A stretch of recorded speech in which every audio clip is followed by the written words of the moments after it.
तेलंगाना से आई एक ऐसी खबर जिसने इंसानियत को शर्मसार कर दिया है। 600 बेजुबान कुत्तों को जहर देकर मौत के घाट उतार देने का मामला पूरे देश में सुर्खियों में है। जहां तेलंगाना की सड़कें आज खामोश हैं, लेकिन सवालों का शोर बहुत तेज है। ऐसे में सवाल ये है कि बेरहमी से की गई सामूहिक हत्या के पीछे कौन है और आखिर क्यों खामोश है सिस्टम। नमस्कार, आप देख रहे हैं पंजाब केसरी टीवी। मैं हूं रंजना।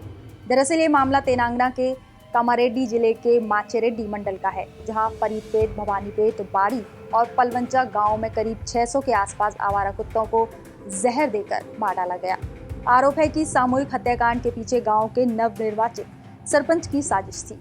जब माचेरेड्डी मंडल के अलग अलग गांव में बड़ी संख्या में कुत्तों की लाशें मिलने लगी, तब इस मामले पर एक्शन लेते हुए स्ट्रे एनिमल्स फाउंडेशन SAFI ने पुलिस में शिकायत दर्ज कराई, जिसके बाद पुलिस ने FIR दर्ज कर जांच शुरू कर दी। जांच के दौरान स्थानीय लोगों ने बताया कि आवारा कुत्तों की लगातार बढ़ती संख्या और उनके कथित आतंक से परेशान लोगों को निजात दिलाने के लिए यह कदम उठाया गया। वहीं कुछ कुत्तों के खाने में जहर मिलाकर और कुछ को इंजेक्शन देकर मारा गया और सबूत मिटाने के लिए शवों को ठिकाने लगा दिया गया।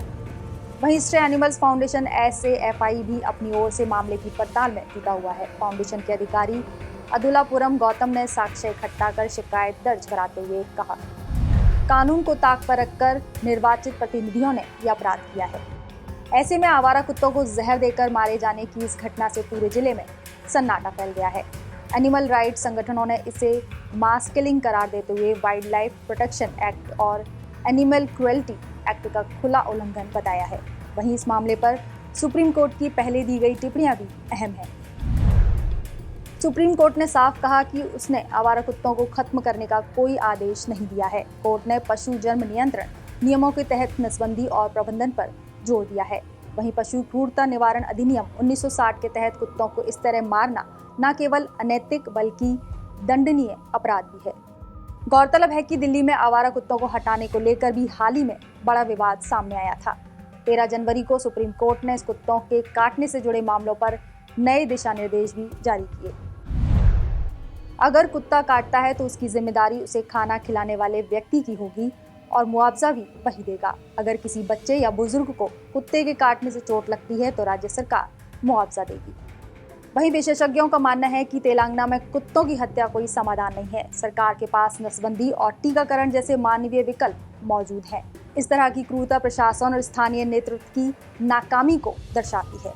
बहरहाल ये घटना ऐसे वक्त सामने आई है जब तेलंगाना के कई हिस्से में आवारा कुत्तों की हमलों की खबरें पहले से सुर्खियों में हैं। लेकिन सवाल ये है कि क्या कानून हाथ में लेने का अधिकार किसी को है? तेलंगाना की इस घटना ने एक बार फिर साबित कर दिया है कि जब इंसान हैवान बन जाता है तो बेजुबानों की आवाज़ कोई नहीं सुनता। ऐसे में अब देखना ये होगा कि दोषियों को सजा मिलती है या फिर ये मामला भी फाइलों में दफन होकर रह जाएगा। फिलहाल के लिए इतना ही। देखते रहिए पंजाब केसरी टीवी। नमस्कार। हमसे जुड़े रहने के लिए हमारे YouTube चैनल को सब्सक्राइब करें और नई वीडियो की नोटिफिकेशन के लिए बेल आइकॉन को दबाएं।